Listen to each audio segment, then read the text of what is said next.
at least I'm seeing this with my clients, is that the closing rate on maintenance agreement proposals is north of 80%.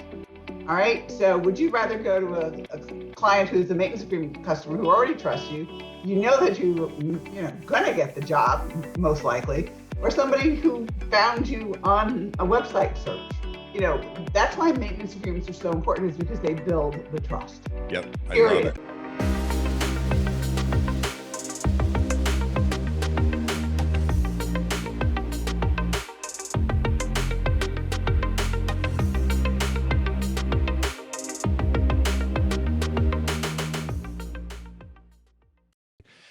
David or Ruth, do you happen to know when a homeowner seeks a replacement system, like what's the average quotes? Do you have any idea what the average number of quotes a homeowner actually gets? I'm going to come to the point here. Do you know? I'm going to guess it's at least 2 or 3. Well, it depends upon whether they're a maintenance agreement client or not. Yeah. If they're a maintenance agreement client, they're probably going to go with you. There you go. You may get one other quote just to make sure to keep you quote unquote honest. But if they don't know you from a hole in a wall, I mean, come on, 3, 4, 5, maybe 6.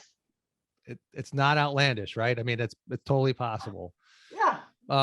My point is, I think contractor differentiation is still valuable, right?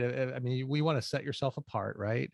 I think, wouldn't you be more memorable if you walk in, there's 5 quotes being given from a particular homeowner, and you're the only guy that asks if anybody in the house has asthma or allergies?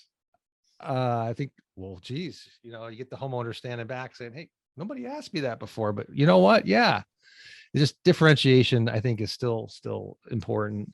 And this whole idea of diversifying your portfolio in your contracting business is a really, it can't be understated. And Ruth, I'm going to come back to you, because I think that's you have 3 primary actions for contractors to take, right? You want to talk a little bit about those, and what is this whole idea of diversification, I think, is part of that, if I'm not mistaken, correct? It is. So you said we had started talking about cash. Wait a minute, we'll talk about that in a minute. All right. So safe cash, diversification, and recurring revenue, i.e. maintenance agreements. I think David and I have beaten the maintenance agreement horse to death, in the sense that you absolutely have to have them.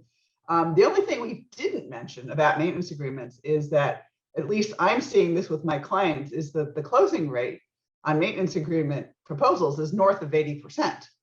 All right. So would you rather go to a client who's a maintenance agreement customer who already trusts you, you know that you're going to get the job, most likely, or somebody who found you on a website search or saw an ad? Can I interrupt you there and just ask the obvious question then? Because I don't know as much about maintenance agreements as general as you guys do. So is that then the primary value? Is the number one value of a maintenance agreement the likelihood that you're probably going to get their work in the future? Is that number one? And number 2 would be whatever monthly or annual cash flow it reaps. Is that a fair statement? Number 1 is trust, which can be exploded in 2 seconds. All right. Relationship. Yep. Nice. Relationship. Yep. Good answer. Yeah. So if they trust you, I mean, think about it this way. Your service technician walks in to a customer who's a maintenance agreement customer, who's been one of your clients for like 3, 4, 5 years, and there's a trust built up. He walks in and the compressor's grounded. Is the customer likely to believe him or her? Yes, because there is the trust built up, and they're probably not going to get a second opinion, et cetera, et cetera, et cetera. And if you've been smart and your technicians have talked about this 10-year-old system and said, Mrs. Jones, manufacturers say the life expectancy of your system is 10 to 12 years, you may want to start thinking about budgeting for a new system. All right. 11 years, he walks in and the compressor's grounded. What's she going to say? Crap, you told me. Right. Right. The trust is there.